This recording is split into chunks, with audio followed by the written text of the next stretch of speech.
Hi guys, I realise this has been a long time since I have done one of these. A lot of things have came up between Easter and a fundraiser we're putting on. I just didn't have the time. I've been reading in between. Don't think I've forgotten you. This week I'm going to shake it up a little bit. I know I've been doing kind of fiction-y things. I wanted to have a little fun. So this week I did We Need to Talk About Kevin Bridges by, surprisingly, Kevin Bridges. He's a comedian that I love. I just love. And you might think, yeah, okay, you're biased. Of course you love him. He's from Scotland. But it's not that. His stand-up's amazing. So when I had the chance to go, he came to Edinburgh to sign books as part of his book tour.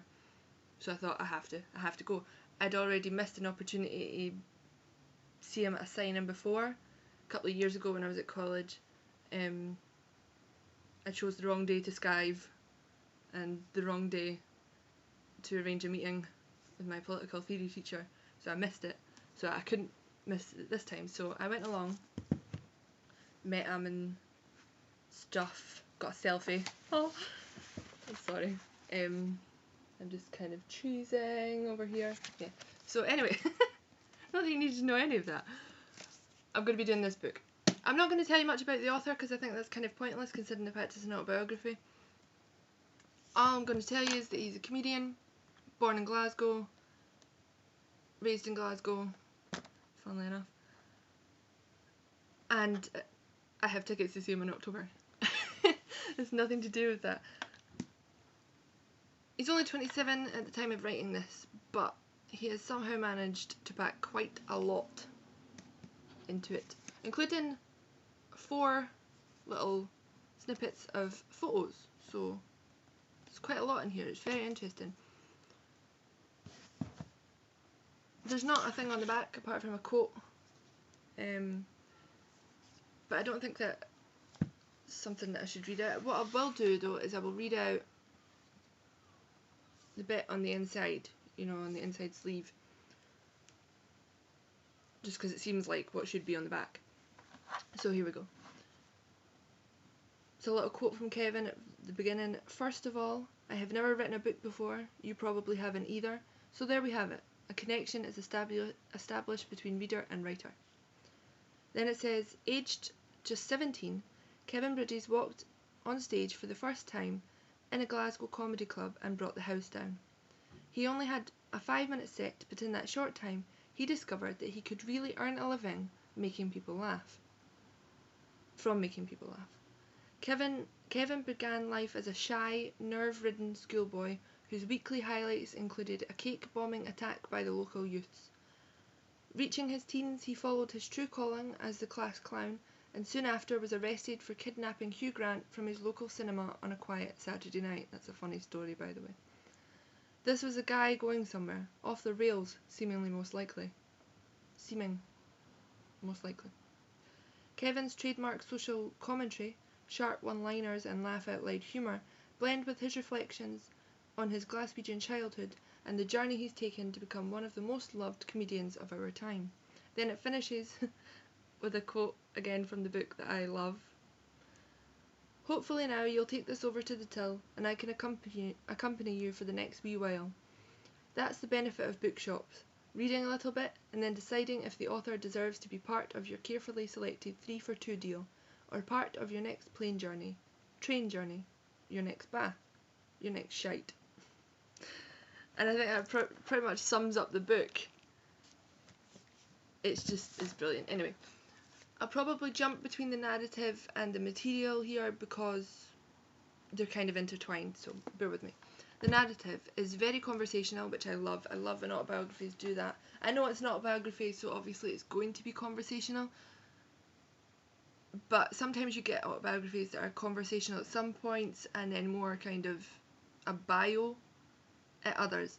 This doesn't do this. This is completely Kevin. You don't feel like anybody has written this for him or had, you know, he's dictated it and someone's put it down, and you don't feel like somebody's tampered with this, which I like. Not just the material, you know, like the flow of what he's saying. So it's very conversational. I kind of would liken it to Catcher in the Rye, but that's maybe because I've just read Catcher in the Rye for the first time. In the way that you almost feel like, in Catcher in the Rye, you feel like Holden Caulfield has, you've knocked on his door and he's telling you a story. In this, you kind of feel like you phoned up Kevin and says to him, what's happening, man? And he's told you a story, but you've done it more than once. And I'll tell you why, because he jumps between telling you his life story and telling you what's happened at that very moment. So at the very beginning of the story, he starts talking about how he's on a plane and he's sitting down, opening word, and he's about to start this. But he tells you a little bit about what's going on the plane before that happens. And then maybe later on down, he'll say, oh, I'm in a cafe now, or, I'm at home now, sitting in front of this. So it doesn't feel like one big massive long story. You feel like perhaps you phoned him a couple of times, or he's telling you a story after a story. The whole point is, though, that it feels like it's running off his mouth, like it's spontaneous. It's not messed about with, it's not played about, it's not fake. It's just run of the mill, just as if you were sitting on a couch talking to him. And I like that. And it fits the material, because in terms of the material, like I said, they're kind of stories. But he doesn't neglect reflecting back. I think a lot of autobiographies neglect reflecting back, and I'll cite Ant and Dec's autobiography here purely because this is more personal. I know Ant and Dec's, they do reflect back in Ant and Dec's autobiography, but not as much as Kevin. Kevin is completely in his mindset of that story at that moment. He tells you exactly what he was thinking, even if he just says, and I'm thinking, shit. Or I'm thinking, oh god, what do I do now? It's those little bits that make you feel that dread that he feels, makes you feel like, oh crap, what's he done? So it reads differently. It very much takes you into the moment, and it's not like he spends 3 days describing it. He just says, and I was sitting there absolutely shitting myself, and you feel like you're like, oh, he was shitting himself. For me, this book, what I noticed about the book was, in terms of the way it's set out, it's almost like a stand-up slot, because he talks about starting the book, what led to him, what led to somebody offering, saying to him, would you mind writing your book? And then he kind of goes on to what he's going to put into it, how he's getting ready to write it, how you're also getting ready to decide whether or not you want the book. He talks about how the book for me is like a stand-up routine, because he starts off at the beginning talking about how he was approached for this book, how he's approaching the book, how you're approaching the book, and how it's all starting, how it's all nerves, how it's all trying to remember what you're going to say, how it's all thinking about what's going to happen, how the person's going to take it, all of that stuff. And it kind of ends at a moment when you feel like he's walked on stage now. You've got your seat, you've got your ticket, you've got your seat, you've got your drink, you're waiting, the lights come down and he is on. And then the rest of the book goes. And that's what it feels like. You feel like Kevin Bridges has been born onto the stage. He's just appeared. And I love it, because it just shows you that whether he's done this on purpose or not, he is 100% meant to be a comedian. Because writing a book, his mind is already templated into a stand-up routine. And as it goes on, it's like that as well. He's telling the story and he's jumping back and forward the way comics do on the stage. And like I said, he brings you into the moment by saying, and I was scared, and I was thinking, oh, what an idiot, unfucking believable, stuff like that.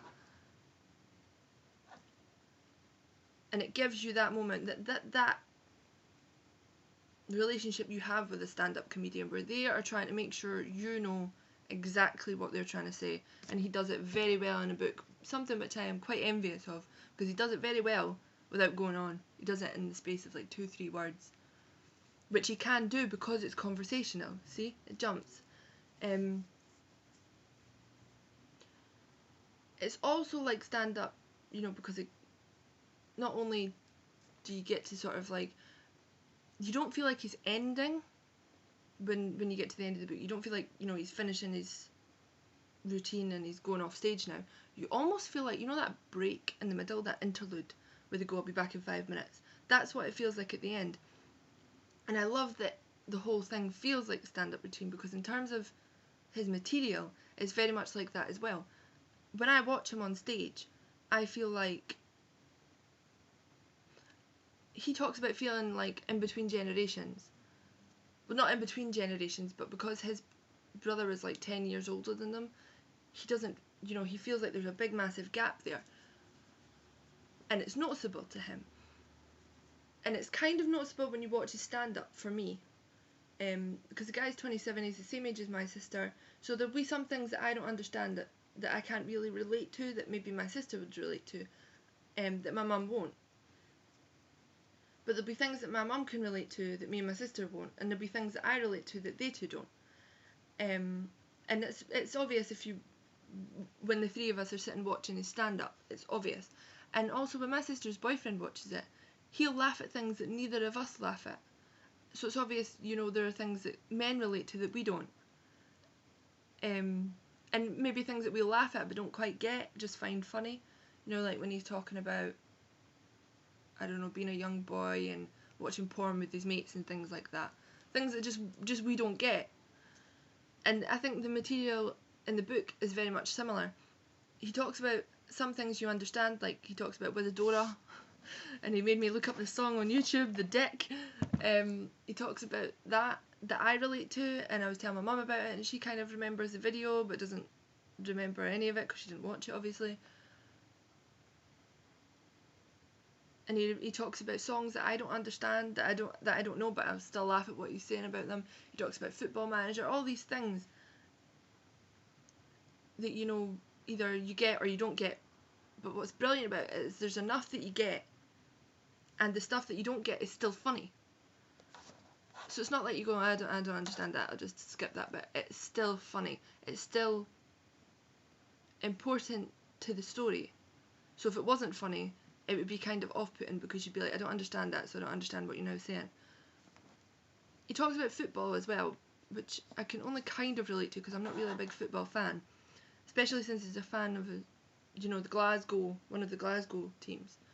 Because in the SPL there's sort of like two teams from Edinburgh, and then there's two teams in Glasgow, and they kind of play each other. Old Firm would be the Glasgow teams, and the Derby would be ours in Edinburgh. So he talks about football, he talks about religion. These are two things I don't really understand, but on a personal level, but I can understand as he's talking. One thing that did become kind of evident was the area. Because he's from Glasgow and I'm from Edinburgh, it is different. But you can, because, like I was saying, because there's enough, you still understand. So I could kind of go, I don't relate to that, but that's still funny. Or I don't really relate to that, but I have a similar experience that's a little bit different, so I kind of know what you're talking about. So there's not a point in this book where I don't feel like I understand what's going on, which is kind of rare. There's usually a point in every book where I kind of have to jump back and remind myself of what's going on, and it didn't happen here. It's good. He's a very unique way of looking at things, I think, and it's not just, you know, hindsight. It's almost like watching a football match from one end of the stadium and he's standing at the other end on his own, because I've never come across anybody that sees things like how he does. And maybe it's just because I haven't sat and thought about them, I don't know. So anyway, he has a unique way of looking at stuff, and it's something I envy as well, because I would like to be able to stand back like that and describe stuff a different way. He talks about a programme he used to watch. It was a football programme when he was a kid, where, you know, there would be a team and they'd play against somebody and they'd always win 2-1. He said it always seemed like they were winning 2-1. And he said, you imagine some kind of sequel now where this team are investigated because it's suspicious that they're always winning 2-1. And I was just laughing. I hadn't ever seen the programme. I didn't know what we were talking about, but it made me laugh that he thought about that. You know, it's not just the way he looks at stuff as well. It's almost like he's using that and his adult brain looking back thinking, why was that so entertaining? It's obviously not real. But the whole book goes through family life, school, work in college, to stand up, everything. I don't think he doesn't. He acknowledges the cliches. He acknowledges us on the back. I'll just read it to you. A comedian's autobiography. I wonder if he ever used humour to deflect from his insecurities, to avoid being bullied. Is there heartache behind the humour? I wonder if he's a manic depressive. Tears of a clown? Yes, all of that. So he acknowledges the usual cliches of a stand-up comedian, but he also acknowledges the differences. You know, he was 17 when he started. Most people are a lot older than that. And as he's taking you through, while he doesn't stick to like a bio, like pinpointing, he does stay on a certain timeline. And it's something I find helpful. And I think it matches the material, because when I read John Barrowman's autobiography, it jumped back and forward, and it was a tiny bit confusing, but it still fit the narrative. This, however, I think I appreciate the fact that it's gone in a mostly chronological order, because it could have got too confusing with the conversational side and going back and forward between I'm telling you a story and this is what's happening while I'm telling you the story. It could have got too confusing, so I appreciate that. He even manages to play about with the format. I've been told that Neil Patrick Harris, in his autobiography, there's a page that he asked his husband to edit, and he's left all the edits on the page. You know, all the sort of notes at the side and stuff. And I like stuff like that, because you almost feel like you're reading somebody's journal rather than an autobiography. But Kevin still manages to play about with it without doing something like that. He writes stuff like, I hate brackets, in brackets. There's asterisks and there's different settings and what have you. I love it. I do. I love the way he's done it. It's just little things like that keep you going through the book. Not that it needs help to keep you going, but it does. I mean, even the fact that he's played about with the title. It's the title of another book. We need to talk about Kevin, for those that don't know. All in all, from start to finish, it's a brilliant book. It really is. Maybe I'm biased because I like him as a comedian, because he's Scottish, because he's a good guy, because I've met him, I don't know. But I genuinely love this book. I have been saying to people, have you read this book yet? And they're like, no. Maybe you could lend me it. And I'm like, it's signed, so I want it back. Definitely go out and get this book. I think it's definitely worth it. You might think, what's a 27-year-old got to say about life? But I mean, what has a 17-year-old got to say about stand-up? Apparently, quite a lot. There are a couple of points I want to point out. Again, I don't think I'll ever point out any negatives. I think it's just things I noticed. There is swearing in this book. Doesn't bother me. But with it being Scottish, it's maybe more than normal. It's not just in the stories, it's in the narratives. He also says a lot of people find the C word offensive, which is why I'm not saying it. But it's kind of a staple word in Scottish society that doesn't always mean what everybody else thinks it means. So he uses it a couple of times. It's not a lot, it's not like it's every page. But because people find that word offensive, you know, you might let your 15-year-old kid read things with like, or watch things with a lot of swear words in them, but that would be your line. It's in here, but it's innocent. It's not, he's not trying to addle your children's brains. The language, one thing that confused me was, And I don't know if it's just at the moment I'm writing a story, but it's set in America, so I'm having a lot of trouble with the crossover from British English to American English. Things, not just grammar, but things that we say that nobody else says, like counter is our worktop. I can't think, oh, of course, now that I'm trying to say it, everything's just gone out of my head, Things that even just British people say, not just Scottish people, things like mate. American people say like buddy's friend, they don't say mate. So maybe it's just because it's in my head. But what confuses me is the different American spellings. He spells things like favourite and humour right with a U, but all the words with an S have a Z in this book. Like analyse and recognise and realise have a Z, and this confuses me because that's American spelling and we're not taught that. We're taught it with an S, and it's the only thing that I can see, because once I noticed it I was kind of loath to not notice it. It's the only words that I can see that are spelt like that. It's not like he starts using Americanisms all over the shop. It's just that one.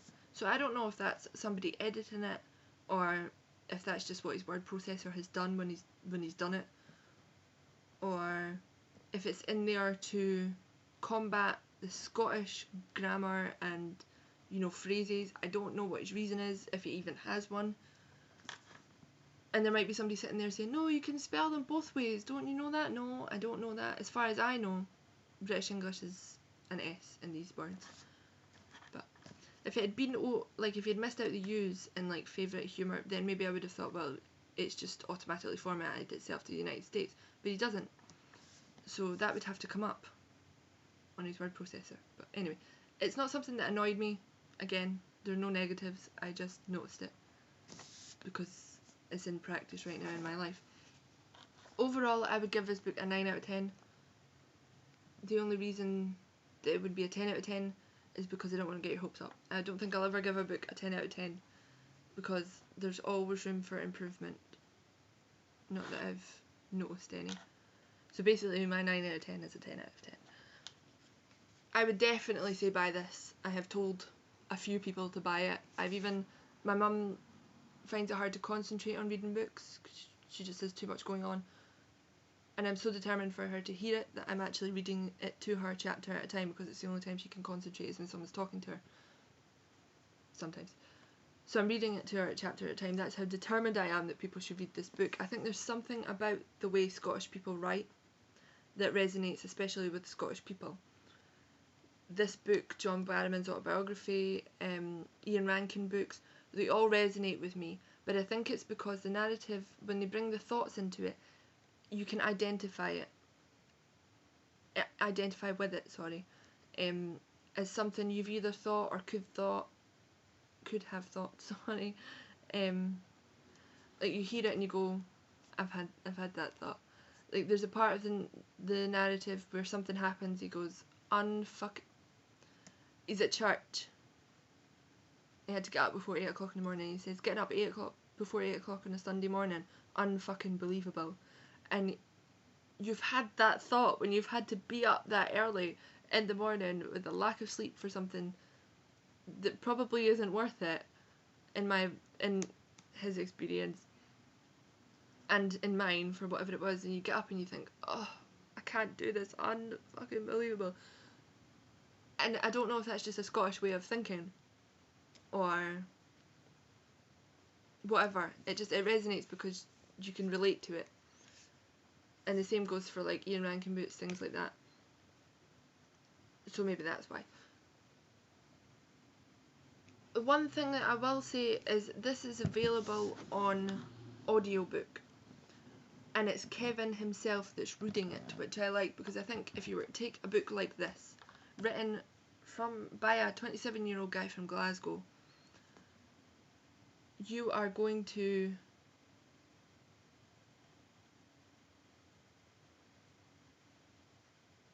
you're not going to want an English person or anybody else to read it, not because they're English, but because it won't sound right. it would sound off. It would sound like somebody reading somebody else's book. So the fact that they've got Kevin to do this is brilliant, and I highly recommend getting the audio recording if you think that the whole Scottish aspect would confuse you, because the way he tells it is the way it's meant to be read, obviously. So you're no doubts about what he meant, how he's saying it. And he, bonuses, he does accents when there's accents in it. And, if he says, oh, I'm putting on my sort of telephone voice, he'll do that. If I'm putting on my Leamington Spa voice, he'll do that. Birmingham voice, he'll do that. It's brilliant. I love the audiobook. I downloaded it. I'll try and put a link in the thing. I downloaded it from audible.co.uk. The only reason I did that, you're thinking, well, why download the audio if you've got the book? The only reason I did that is because if you sign up for a free trial through audio, you can download a free book. So I did that, and then I deleted the trial because they want like £3-4 a month for the privilege of buying audiobooks. Like, so you pay the £3-4 membership, and then you pay the money for the audiobooks. It's a bit weird. But I got this one for free, and I've never looked back. So I would highly recommend that if you think that it'll confuse you, or if you just don't have time to read a book this big, hardback as well. It's not like you can just put it in your bag. Again, like I said, I would definitely recommend getting this book. When I first started reading it, it wasn't what I expected. I had this weird vision of people from Glasgow, they're hard men and they're scary, and even from me being from Edinburgh, I still have this idea that Glasgow's scary and, rough and what have you, and he talks about that in his stand-up. But I have to say, it's definitely not what I expected, and if you think you have an idea about Kevin Bridges, you really don't, because we really do need to talk about him. So definitely, 9 out of 10, buy this book. I'll try and find some links again, like last time, for the bit at the bottom. If anybody has any comments, any suggestions, please don't hesitate.